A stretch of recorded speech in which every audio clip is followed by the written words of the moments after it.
చూద్దాం. IPL mega వేలం సందడి షురూ అయింది. శనివారం ఆదివారం 2 రోజుల పాటు వేలం జరగనుంది. మొత్తం 10 ఫ్రాంచైజీలు ఈ వేలంలో పాల్గొంటాయి.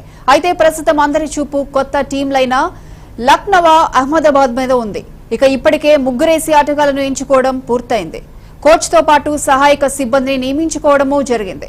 కొత్త ఆటగాళ్ల ఎంపికపై జట్లు దృష్టి సారించాయి. కాగా ఇప్పటి వరకు మొత్తం 10 టీంలు ఏ ఆటగాళ్లను సొంతం చేసుకుందో ఇప్పుడు చూద్దాం.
రవిచంద్రన్ అశ్విన్ కనీస ధర 2 కోట్లతో బరిలోకి దిగ్గా రాజస్థాన్ రాయల్స్ దక్కించుకుంది. కీలక స్పిన్నర్ గా రాణిస్తున్న అతడి కోసం ఫ్రాంచైజీలు పెద్ద ఆసక్తి చూపలేదు. దీంతో అశ్విన్ చివరికి 5 కోట్లకే రాజస్థాన్ క్యాంపులో చేరాడు. ఆస్ట్రేలియా పేసర్ ప్యాట్ కమిన్స్ చివరికి పాత జట్టుకే చేరాడు. కోల్కతా నైట్ రైడర్స్ అతన్ని 7.25 కోట్లకు దక్కించుకుంది. పంజాబ్ కింగ్స్ జోరు మీద ఉంది. ఇప్పటికే ధావన్ ను కొనుగోలు చేసిన జట్టు ఇప్పుడు దక్షిణాఫ్రికా పేసర్ కగిసో రబాడాను కూడా సొంతం చేసుకుంది. ఈ పేస్ బౌలర్ కు ఆ జట్టు 9.25 కోట్లు వెచ్చించింది. న్యూజిలాండ్ కీలక pacer Trent Boult Rajasthan Royals గూటికి చేరాడు. అతడి కోసం పాత జట్టు ముంబై ఇండియన్స్ కూడా పోటీ పడింది. అయితే రాజస్థాన్ పట్టు వీడకపోవడంతో చివరికి 8 కోట్లకు కొనుగోలు చేసింది.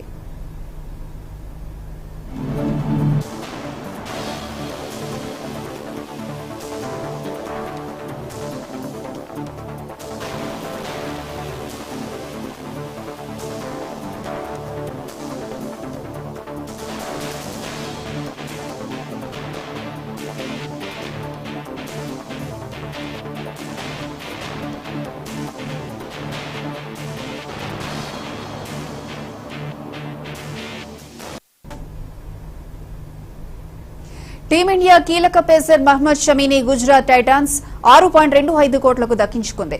గతేడాది అతడి ధర పంజాబ్ జట్టులో 4.80 కోట్లుగా ఉంది. రాయల్ ఛాలెంజర్స్ బెంగళూరు ఫా డూప్లెసిస్ ను కొనుగోలు చేసింది. గతేడాది అతడు టోర్నీలో 2వ అత్యధిక పరుగులు వీరుడిగా నిలిచిన సంగతి తెలిసిందే. ఈ క్రమంలోనే అప్పటికంటే ఇప్పుడు భారీ మొత్తం చెల్లించేందుకు సిద్దపడింది. గతేడాది చెన్నై జట్టులో డూప్లెసిస్ ధర 1.60 కోట్లుగా ఉండగా ఇప్పుడు ఏకంగా 7 కోట్ల ధర పలికాడు. దక్షిణాఫ్రికా wicket keeper batter Quinton de Kock ను లక్నవా సూపర్ జైంట్స్ 6.75 కోట్లకు సొంతం చేసుకుంది. గతేడాది అతడు ముంబై తరపున ఆడగా 2.82 కోట్లు తీసుకున్నాడు. ఈసారి భారీ మొత్తానికే లక్నవా టీం సొంతం చేసుకుంది.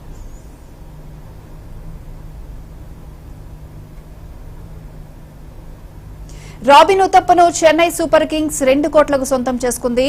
వెస్టిండీస్ ఆటగాడు షిమ్రోన్ హెట్మయర్ ను రాజస్థాన్ రాయల్స్ జట్టు 8.50 కోట్లకు దక్కించుకుంది. సన్ రైజర్స్ హైదరాబాద్ ఆటగాడు మనీష్ పాండేను లక్నో సూపర్ జైంట్స్ 4.60 కోట్లకు దక్కించుకుంది. ఇతడి ప్రారంభ ధర ₹1 కోటి. గత సీజన్లో అతడు 11 కోట్లు తీసుకున్నాడు. ఐపీఎల్లో స్టార్ బ్యాట్స్మెన్ గా ఉన్న డేవిడ్ వార్నర్ ఈసారి చాలా తక్కువ ధర పలికాడు. గతేడాది సన్ రైజర్స్ తరపున 12 కోట్లు తీసుకున్న అతడు ఈసారి మెగా వేలంలో 6.25 కోట్లకే ఢిల్లీ క్యాపిటల్స్ చెంతను చేరాడు.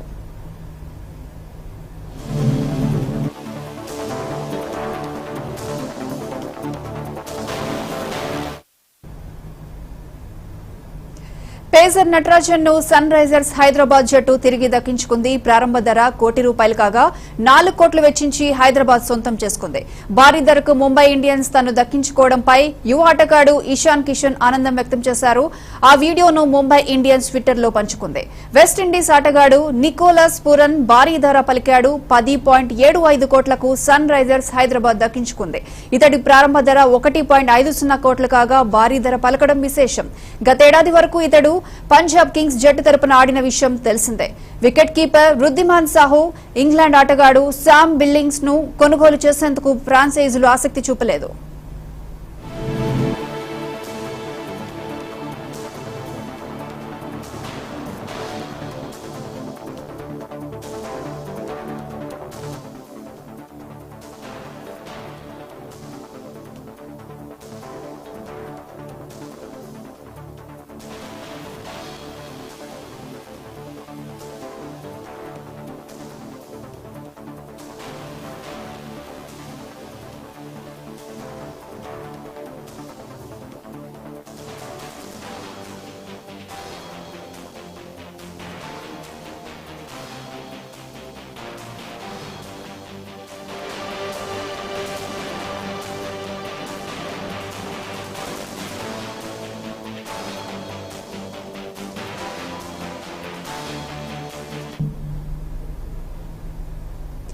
Senior wicket keeper Dinesh Karthik ను రాయల్ ఛాలెంజర్స్ బెంగళూరు జట్టు 5.50 కోట్ల కొనుగోలు చేసింది. గతేడాది వరకు కార్తిక్ కోల్కతా నైట్ రైడర్స్ తరపున ఆడిన విషయం తెలిసిందే. గత సీజన్లో ఇతడు 7.40 కోట్లు పలికాడు. ఢిల్లీ క్యాపిటల్స్ మాజీ సారథి శ్రేయస్ అయ్యర్ ఇప్పటి వరకు అత్యధిక ధర పలికిన ఆటగాడిగా నిలిచాడు. అతడి కోసం గుజరాత్, కోల్కతా పోటాపోటీగా వేలంపాటాయి. చివరకు కోల్కతా 12.25 కోట్లకు దక్కించుకుంది. కాగా గతేడాది శ్రేయస్ 7 కోట్లు తీసుకోవడం గమనార్హం.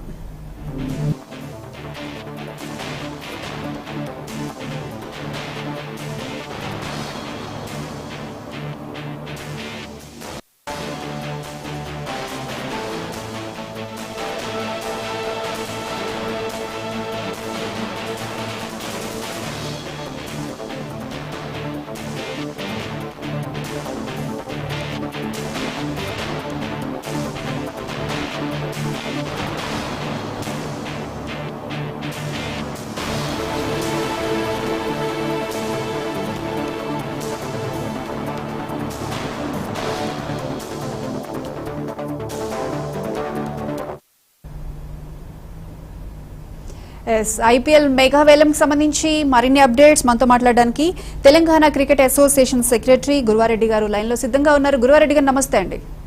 నమస్తే అండి. సార్ చెప్పండి, ఐపీఎల్ 2022 వేలం అయితే సందడి మొదలైంది, మీరేమంటారు దీనికి సంబంధించి? బానే ఉందండి. 2 కొత్త టీంలు యాడ్ అయినాయి కాబట్టి మనకు ఇంకొంచెం నంబర్ ఆఫ్ మ్యాచెస్ పెరుగుతాయి. కాకపోతే బీసీసీఐ ఐపీఎల్ ఆలోచించాల్సింది ఏంటంటే ఫార్మేట్ లో మరి టూ మెనీ మ్యాచెస్ అయ్యి ఫ్యాటీగ్ వచ్చి ఒక సీజన్ లో season after season test cricket తర్వాత వన్ డే క్రికెట్ తర్వాత T20 తర్వాత వరల్డ్ కప్ తర్వాత ఏషియా కప్ తర్వాత మళ్ళీ T20 తర్వాత మళ్ళీ టెస్ట్ సిరీస్, ఇట్లాగా దే ఆర్ ఆల్ ప్లేయర్స్ 2 టీంలు పెట్టుకుని ఉన్నా కానీ చాలా మంది సీనియర్ క్రికెటర్స్ సీజన్ లో ఉన్న టూ మెనీ మ్యాచెస్ తో ఫెటీగ్ ఉన్నది. కాబట్టి 2 అంశాలు వీళ్ళు ఆలోచించాల్సింది ఏంటంటే నంబర్ ఆఫ్ టీమ్స్ పెరిగినంత మాత్రం number of matches commercial aspect లో ఆలోచించి పెంచుకొని ఊరికనే బోర్ కొట్టించే బదులు నంబర్ ఆఫ్ మ్యాచెస్ యాక్చువల్లీ తగ్గించి క్వాలిటీ పెంచాలి. క్వాలిటీ ఆఫ్ క్రికెట్ పెంచి కొంచెం గ్యాప్ ఇచ్చుకుంటూ ఆడించి చేస్తే బాగుంటది. ఎక్కువ టీంలకు అవకాశం ఇవ్వడము, టాలెంట్ కి ఎక్స్పోజర్ ఇవ్వడం మంచిది. ఎందుకంటే గుజరాత్ ఏరియా, ఇంతకుముందు గుజరాత్ ఏదో టీం ఉన్నా కానీ అప్పుడు రిప్రజెంటేషన్ లేకపోవడం, సరిగా స్టాండర్డ్ లేకపోవడము, తర్వాత ఇప్పుడు అక్కడ ఒక ఇంటర్నేషనల్ స్టాండర్డ్ స్టేడియం రావడము, అక్కడ ఇన్వెస్టర్స్ కూడా రావడము మంచిదే. లక్నో యూపీ చాలా లార్జెస్ట్ స్టేట్ ఇండియాలో.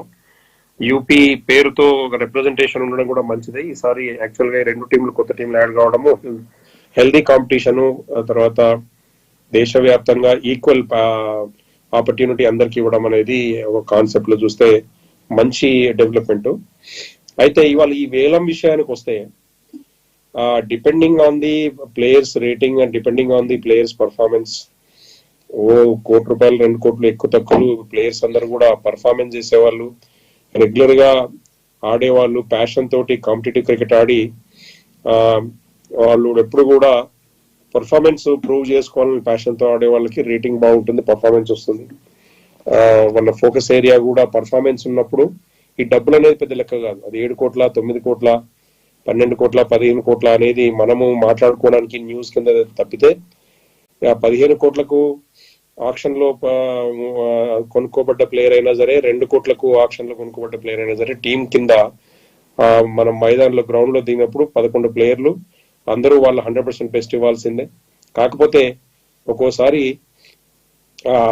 వాళ్ళ ఫామ్ ను బట్టి, అప్పుడున్న సందర్భాన్ని బట్టి, ఆ టీం కాంబినేషన్ పరిస్థితులను బట్టి ఒక్కోసారి వాళ్ళ ప్లేయర్ కాంబినేషన్ లెఫ్ట్ హ్యాండరా రైట్ హ్యాండరా లేకపోతే బ్యాట్స్మెన్ ఆల్రౌండరా లేకపోతే left arm batsmen right arm batsmen అనే ఒక కొన్ని తర్వాత కొందరేమో స్పిన్ బౌలింగ్ బాగా ఆడతారు, కొందరు స్వింగ్ బౌలింగ్ కొత్త బాల్తో బాగా ఆడగలుగుతారు, కొందరేమో రిఫ్లెక్షన్ ప్లేయర్స్ ఉంటారు, కొందరేమో టెక్నికల్లీ సౌండ్ ప్లేయర్స్ ఉంటారు. కాబట్టి కాంబినేషన్ ఉండాల్సిందే. మనము ఎవరెవరు రేటింగ్ ఏంటి, ఎవరికి ఎన్ని డబ్బులు వచ్చాయి అనే దాని మీద ఈ బెట్టింగ్ కంపెనీస్ కి, ఆన్లైన్ బెట్టింగ్ చేసే వాళ్ళకి తర్వాత పేపర్ లో వార్తలు రాసుకోవడానికి తప్పితే మైదానంలో దిగినప్పుడు పర్ఫార్మెన్స్ తక్కువ రేట్ లో పోయిన ప్లేయర్ కూడా బాగా పర్ఫార్మ్ చేసిన రోజులు ఉన్నాయి. వీళ్ళు తక్కువ రేట్ లో కొనుక్కోబడి బాగా పర్ఫార్మ్ చేసిన కాబట్టి నెక్స్ట్ టైం ఆప్షన్ వచ్చినప్పుడు వాళ్ళకి రేట్ ఎక్కువ పడుతుంది. So it doesn't matter A player ఎంతకు పోయాడు అనేది. కాకపోతే ఈ 2 టీంలు పెరగడం మూలంగా ఇంకో కొత్తగా 40-45 మందికి ఈ ఆ రేంజ్ లో ఆడే ప్లేయర్స్ కి all over the world opportunity వస్తుంది. మన ఇండియన్ క్రికెటర్స్ కు 10-12 మందికి కొత్త వాళ్ళకి అవకాశం వస్తుంది. అయితే మనం చూడాల్సింది ఏంటంటే ఇక్కడ 2 విషయాలు. ఈ ప్లేయర్స్ ఎవరైతే ఆక్షన్ లోకి వస్తున్నారో ఆ ప్లేయర్స్ ఖచ్చితంగా టాప్ పర్ఫార్మర్స్ మాత్రమే ఈ ఆక్షన్ లోకి వస్తున్నారా, లేకపోతే ఏదైనా కోటా సిస్టమ్ లో వస్తున్నారా, లేదంటే ఏరియాకి సంబంధించిన కోటా సిస్టమ్ లో వస్తున్నారా, ఇన్ఫ్లుయెన్స్ తో వస్తున్నారా అనేది కొంత చూడాల్సి ఉంటది. మనం చాలా మంది క్రికెటర్స్, ఫారిన్ క్రికెటర్స్ చూస్తున్నాం. ఫారిన్ కోటాలో వచ్చిన ప్లేయర్లు అందరూ కూడా అవుట్ స్టాండింగ్ పర్ఫార్మెన్స్ అని చేయడం లేదు. ఒకటి. రెండవది, ఒకవేళ ఫారిన్ క్రికెటర్స్ పైన మొత్తం పూర్తిగా ఆధారపడిన టీంలన్నీ కూడా ఏదైతే సపోజ్ రాజస్థాన్ కానీ, మీరు కలకత్తా కానీ, ఏదైనా ఎగ్జాంపుల్ జస్ట్ అయితే మనం బెంగళూరు టీమే కానీ తీసుకుంటే మేజర్ పర్ఫార్మెన్సెస్, విన్నింగ్ యాటిట్యూడ్ అంతా, విన్నింగ్ డిపెండెన్సీ అంతా కూడా ఫారిన్ ప్లేయర్స్ మీద మాత్రమే డిపెండ్ అయినప్పుడు ఇండియన్ క్రికెట్ కి అది చూడడానికి ఎంటర్టైన్మెంట్ కి పనికొస్తుంది కానీ కొత్త ప్లేయర్లని ఎంకరేజ్ చేయడానికి కానీ, లేకపోతే క్వాలిటీ క్రికెటర్ని డెవలప్ చేయడానికి కానీ అది ఏమాత్రం పనికిరాదు. మనకు ఐపీఎల్ వచ్చిన తర్వాత క్రికెట్ ఎంత పాపులర్ అయింది, ఇంటింటికి, పల్లె పల్లెకి, వీధి వీధికి, ఈవెన్ తండాల్లో కూడా వెళ్ళింది. కాబట్టి మనము ఈ ఇండియన్ క్రికెట్ లో సీనియర్ క్రికెటర్స్ కానీ, ఏ టీమే కానీ, బి టీమే కానీ, ఇప్పుడు రకరకాలుగా టీం పేర్లు మారుస్తున్నారు. కానీ దాదాపుగా అండర్-19 నుంచి మొదలు పెడితే సీనియర్ టెస్ట్ క్రికెట్ వరకు దాదాపు 4-5 అంటే దాదాపు ఒక 60-70 మంది ప్రామినెంట్ క్రికెటర్లకి నేషనల్ టీంలో అంటే ఇంటర్నేషనల్ క్రికెట్ కానీ, టెస్ట్ క్రికెట్ స్థాయిలో ఆడడానికి, తర్వాత దాదాపు ఒక 100-120 మందికి మన ఇండియన్స్ కి ఈ ఐపీఎల్ లో ఆడడానికి ఎక్స్పోజర్ కు పనికొస్తుంది. వీళ్ళు కమర్షియల్ గా చాలా బెనిఫిట్స్ ఉన్నాయి. 20 years బ్యాక్, 25 years బ్యాక్ ఈ ఐపీఎల్ రాకముందు క్రికెట్ లో ఇంత డబ్బు లేదు. కానీ యూరోపియన్ ఫుట్బాల్ లీగ్ లాగా, లేకపోతే అమెరికాలో బాస్కెట్ బాల్ లాగా ఇది బాగా ప్రొఫెషనలైజ్ అయిపోయి India is become one of the richest board in the world.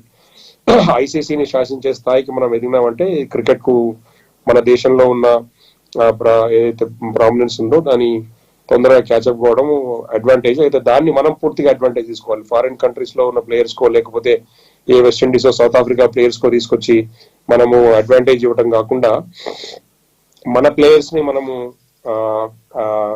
ఆడించడం అనేది మనం చూడాల్సిన అంశం. ఇక్కడ చూస్తే పల్లెటూరు నుంచి వచ్చే ప్లేయర్స్ కానీ, బ్యాక్వర్డ్ ఏరియాస్ నుంచి వచ్చే ప్లేయర్స్ కానీ, పూర్ బ్యాక్గ్రౌండ్ ఉన్న ప్లేయర్స్ కానీ ఎంతమంది ఆడుతున్నారు మనం చూడాల్సిందే. నాకు తెలిసి ఇప్పుడు హైదరాబాద్ సన్ రైజర్సే కానీ, చెన్నై సూపర్ కింగ్సే కానీ, మీరు తీసుకుంటే బెంగళూరు టీమే కానీ, లేకుంటే మీరు పంజాబ్ టీమే చూడండి, పూర్ బ్యాక్గ్రౌండ్ ఉన్న క్రికెటర్ ఎవరైనా ఆడుతున్నారా, పల్లెటూరు బ్యాక్గ్రౌండ్ నుంచి ఉన్న వాళ్ళు ఎంతమంది ఆడుతున్నారంటే చాలా తక్కువ మంది చెప్పుకోవచ్చు. ఆడే వాళ్ళందరూ కూడా పల్లెటూరు బ్యాక్గ్రౌండ్ నుంచి ఆడే వాళ్ళందరూ కూడా ఎక్స్ట్రాడినరీ అవుట్ స్టాండింగ్ పర్ఫార్మెన్స్ ఉన్న వాళ్ళు తప్పితే ఒక ఈక్వల్ ఆపర్చునిటీ ప్లాట్ఫామ్ మీద వచ్చిన వాళ్ళ కనబడట్లేదు. కాకపోతే ఇన్ని 100 మందికి ఆపర్చునిటీ ఉన్న బ్రాకెట్ లో ఏమాత్రము మినిమం స్టాండర్డ్ ఉన్న ప్లేయర్లందరూ కూడా మిస్ అవ్వకుండా ఆపర్చునిటీకి అయితే రావాల్సిన అవసరం ఉంది. ఇవాళ మనము హైదరాబాద్ రంజీ ట్రోఫీ టీమ్ సెలక్షనే కానీ, లేకపోతే Andhra Ranji trophy team selections compare చేస్తే ఆంధ్ర నుంచి ఉన్న క్వాలిటీ కానీ, ఆంధ్రాలో ఉన్న ఈక్వల్ ఆపర్చునిటీ కానీ మన దగ్గర హైదరాబాద్ లో లేదు. దాని మూలంగానే తెలంగాణ జిల్లాల నుంచి కూడా చాలా యూనో ఆపర్చునిటీస్ గురించి డిమాండ్ పెరిగింది, అసోసియేషన్ వస్తున్నాయి, మనం ఇప్పుడు బీసీసీఐతో మాట్లాడుతున్నాం. ఇటువంటి పరిస్థితుల్లో మన దేశంలో మిగతా చోట్ల కూడా రావాలి. ఇప్పుడు లక్నో టీం కొత్తగా యూపీ కోసం వచ్చింది అనుకున్నాం. యూపీ ప్లేయర్లు ఎంతమంది ఆడుతున్నారు మనం చూడాల్సిన అవసరం ఉంది. బీసీసీ ఆలోచించాల్సింది. ఇప్పుడు గుజరాత్ నుంచి ఒక టీం వచ్చింది, అహ్మదాబాద్ టీం వచ్చింది. అక్కడ గుజరాత్ ప్రాంతం నుంచి ఎంతమంది ఎంకరేజ్ చేస్తున్నారు. తర్వాత 12 టీంలు ఉన్నాయి. 12 టీంలు అంటే దాదాపు మన దేశంలో 29 రాష్ట్రాలు కేంద్రపాలిత ప్రాంతాలు తీసుకుంటే ఒక్కొక్క టీము యావరేజ్ 2.5-3 స్టేట్లు మనము రిప్రజెంట్ చేయాలి. వీళ్ళు ఆ విధంగా అటువంటి ఫార్ములా ఏమైనా ఇస్తున్నారా? టాలెంట్ ఉన్న ప్లేయర్లకి మిగతా ప్లేయర్ లాగా ఎక్స్పోజర్ ఇస్తున్నారా? ఇది ఆలోచించాల్సిన అంశం. ఏదేమైనా కానీ ఓవరాల్ గా చూస్తే ఐపీఎల్ అనేది ప్రపంచవ్యాప్తంగా ఇంత బాగా అద్భుతంగా రావడం, ఇప్పుడు ఐపీఎల్ దీన్ని నెంబర్ ఆఫ్ టీమ్స్ పెంచడం, ప్లేయర్స్ ఆపర్చునిటీ రావడం అనే అంశం ఒకటి మనము ఆ చాప్టర్ క్లోజ్ చేస్తే, మనం ఎంటర్టైన్మెంట్ విషయానికి వచ్చినా గానీ, తర్వాత బిజినెస్ డబ్బులు ఈ క్రికెట్ లోకి రావడం కానీ, వీళ్ళు బీసీసీఐ లాంటి ఆర్గనైజేషన్స్ ఆలోచించవలసింది కానీ, మిగతా కంట్రీస్ బోర్డ్స్ కానీ ఐసీసీ కానీ ఆలోచించాల్సింది ఏంటంటే, మిగతా స్పోర్ట్స్ కు తర్వాత ఎడ్యుకేషన్ బ్యాలెన్స్ చేసుకోవడానికి ఈ డబ్బుల్లోంచి, ఈ ప్రాఫిట్స్ లోంచి చారిటీ చేయడం కానీ, సిఎస్ఆర్ ఇనిషియేటివ్ చేసి డబ్బులు పంప్ చేయడం కానీ చేయాల్సిన అవసరం ఉంది. ఆ దిశగా ఆలోచించకుండా కేవలం series after series, tournaments after tournaments, ప్లేయర్లు ఫటీగ్ వచ్చి ఆడిన ప్లేయరే పర్ఫామ్ చేస్తూ ఉంటాడు, ఆడిన ప్లేయరే యూనో అవకాశాలు వస్తూ ఉంటాయి, ఇన్ఫ్లుయెన్స్ ఉన్న వాళ్ళు మాత్రమే టాప్ లెవెల్లో ఆడటం అనేది చాలా సార్లు మనం చూస్తున్నాం. ఇటువంటి పరిస్థితి నుంచి అందరికీ ఈక్వల్ అవకాశాలు రావాలనే పరిస్థితికి మారడం చాలా అవసరం. చాలా మంది దాదాపు 600 మంది క్రికెటర్ల ఆప్షన్ లో ఇవాళ ఐ థింక్ దేవర్ పార్టిసిపేటింగ్. కొత్త వాళ్ళకి ఎంతమందికి అవకాశం ఇచ్చారు, తర్వాత పర్ఫార్మెన్స్ చేసిన వాళ్ళకి ఎంతమందికి అవకాశం ఇచ్చారు, ఏమాత్రం ఇన్ఫ్లుయెన్స్ లేకుండా మనం ఇప్పుడు కొత్తగా 9 రాష్ట్రాలకు బీసీసీఐ నార్త్ ఈస్ట్ లో అఫిలియేషన్ ఇచ్చింది ఈ మధ్యలో. అక్కడి నుంచి క్రికెట్ టాలెంట్ ఏమైనా డెవలప్ అయిందా, ఊరికైనా డబ్బులు దండగైతున్నాయా? ఇటువంటి విషయాలు ఆలోచించాల్సిన అవసరం ఉన్నది. మనము ఒక రకంగా చూస్తే ఈ హైదరాబాద్ సన్ రైజర్స్ టీమ్ లో చూసుకుంటే ఒక్కరు కూడా హైదరాబాద్ ప్లేయర్ లేకపోవడం చాలా విచిత్రమైన విషయం. అది మనం గ్రహించాలి, క్వశ్చన్ చేయాలి, అడగాలి. మేము ఆ విషయం కూడా దాన్ని ఇష్యూ రైజ్ చేస్తాం. హైదరాబాద్ సన్ రైజర్స్ తెలంగాణ నుంచి కానీ, ఆంధ్ర నుంచి కానీ, హైదరాబాద్ నుంచి కానీ ఎంతమంది ఎలక్ట్ అయినారు, దాని ఓనర్ ఎక్కడి నుంచి ఉన్నాడు, దానికి సంబంధించిన బెనిఫిట్స్ ప్రాఫిట్స్ హైదరాబాద్ పేరు తీసుకున్న ఈ టీము నిజంగా హైదరాబాద్ జోన్ లో ఉన్న ఈ ఆంధ్ర, తెలంగాణ, హైదరాబాద్ సంబంధించిన ప్లేయర్స్ కానీ ఏదైనా వీళ్ళు డెవలప్మెంట్ కు తోడ్పడుతున్నారా? ఇటువంటి ఆస్పెక్ట్ లో సోషల్ యాంగిల్ ఆలోచించాల్సిన అవసరం ఉంది. ఈ విషయం కూడా మేము రైజ్ చేస్తాం. Thank you. చూసినట్లయితే లాస్ట్ ఇయర్ తో కంపేర్ చేస్తే అప్ అండ్ డౌన్స్ చాలా కనిపిస్తున్నాయి.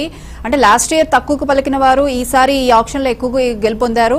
అలాగే ఎందుకు ఈ వేరియేషన్ ఎందుకు వచ్చిందంటారు? ఏ బేసిస్ మీద ఈ ఆప్షన్ జరిగింది? పర్ఫార్మెన్స్ రేటింగ్ ఉంటుంది, ఆ విషయాన్ని మనం క్వశ్చన్ చేయడానికి లేదు. దీంట్లో చాలా యాంగిల్స్ ఉంటాయి.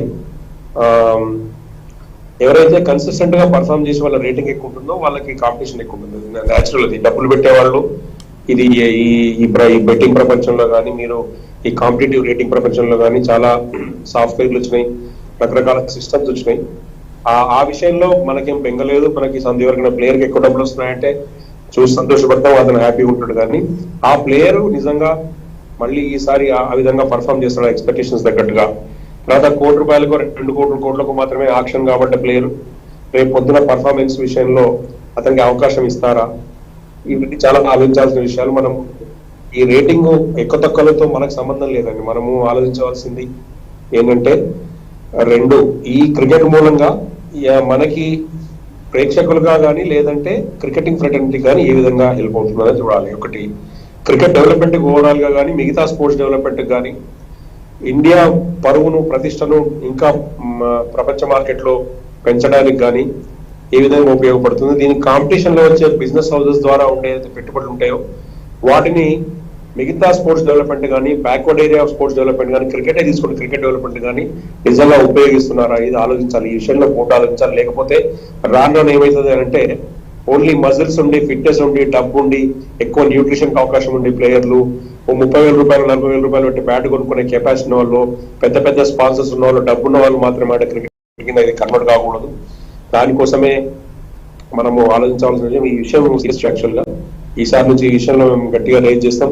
హైదరాబాద్ సన్ రైజర్స్ కానీ, చెన్నై కానీ, సౌత్ ఇండియా పేరు మీద ఉన్నాయైతే 3 టీంలు ఉన్నాయో ఆ 3 టీంలకు 4 టీంలకు సంబంధించి ఈ విషయంలో ఇక్కడి నుంచి తెలంగాణ, ఆంధ్ర నుంచి, హైదరాబాద్ నుంచి ప్లేయర్లకు రిప్రజెంటేషన్ పెరగాలనే విషయం మేము గైడ్ చేస్తాము.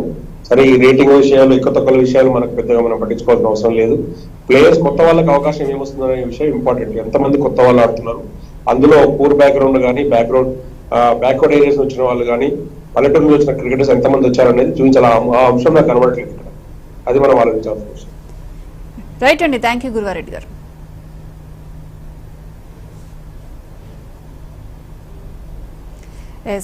ఇంగ్లాండ్ ఆటగాడు Jonny Bairstow Punjab Kings జట్టు దక్కించుకుంది. ఇతడి కనీస ధర 1.50 కోట్లు కాగా పంజాబ్ జట్టు 6.75 కోట్లు వెచ్చించి సొంతం చేసుకుంది. యువ ఆటగాడు ఇషాన్ కిషాన్ రికార్డు ధర పలికాడు. తొలుత గుజరాత్ టైటాన్స్ ముంబై ఇండియన్స్ కోసం పోటీ పడగా మధ్యలో అనూహ్యంగా హైదరాబాద్ జట్టు పోటీలోకి వచ్చింది. చివరికి 15.25 కోట్లకు ముంబై ఇండియన్స్ జట్టు దక్కించుకుంది. గతేడాది ఇతడి ధర 6.20 కోట్లు కాగా ప్రస్తుతం రెట్టింపు ధర పలికాడు. సీనియర్ ఆటగాడు అంబటి రాయుడు కోసం తిరిగి దక్కించుకునేందుకు Sunrisers Hyderabad, Chennai Super Kings జట్టు పోటీ పడ్డాయి. చివరకు 6.75 కోట్లు చెన్నై జట్టు సొంతం చేసుకుంది. గతేడాది ఇతడి ధర 2.20 కోట్లు. ఆఫ్ఘనిస్తాన్ ఆల్రౌండర్ మహ్మద్ నబీని కొనుగోలు చేసేందుకు ఫ్రాంచైజీలు ఆసక్తి చూపలేదు. ఇతడి ప్రారంభ ధర కోటిగా ఉంది. గతేడాది వరకు నబీ సన్ రైజర్స్ హైదరాబాద్ తరపున ఆడాడు. మిచెల్ మార్షల్ ను ఢిల్లీ క్యాపిటల్స్ 6.50 కోట్లకు దక్కించుకుంది. ఇతడి ప్రారంభ ధర 2 కోట్లు.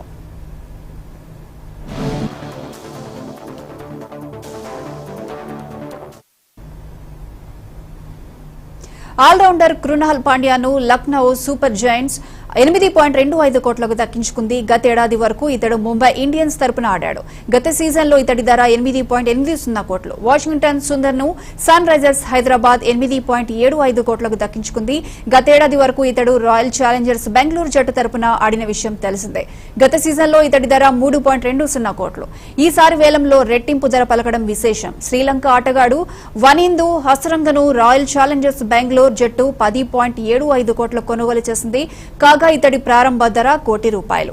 ఐపీఎల్ మెగా వేలంలో విరామం తీసుకున్నారు. రెండో సెట్లో చివరి ఆటగాడైన వానిండు హసరంగ కోసం పంజాబ్, హైదరాబాద్ జట్ల మధ్య తీవ్ర పోటీ నెలకొన్న సమయంలో టోర్నీ ప్రధాన నిర్వాహకుడు ఒకరు స్టేజ్ పైనే కుప్పకూలాడు. తిరిగి వేలాన్ని 3.30 గంటలకు ప్రారంభించారు నిర్వాహకులు.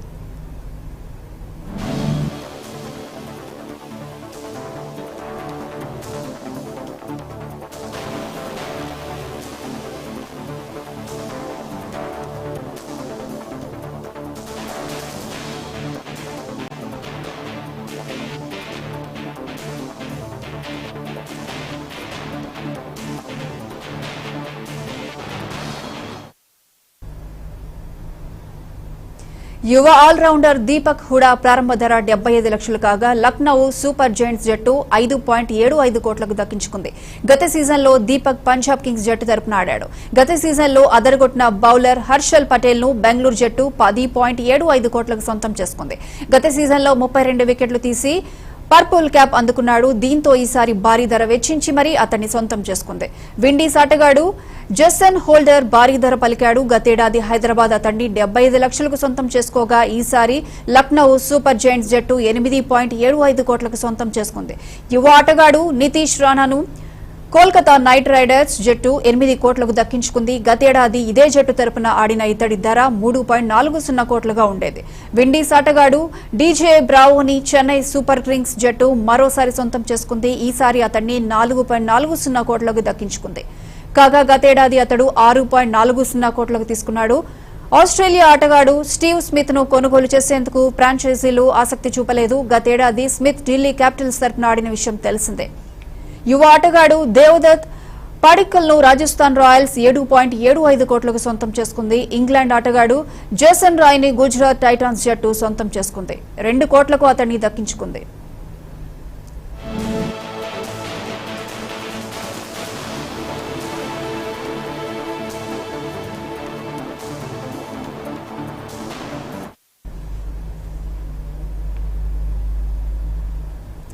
కాగా Chris Gayle, Stokes, Starc, Jhye Richardson, Kyle Jamieson, Sam Curran, Dan Christian, Joe Root, Woakes తదితర ప్రముఖ ఆటగాళ్లు ఈసారి వేలంలో లేరు. కొంతమంది గాయాలు, ఇంకొందరు అలసట, బయోబబుల్ వాతావరణం లాంటి కారణాలతో తప్పుకున్నారు. గేల్ ఎలాంటి కారణాన్ని వెల్లడించలేదు.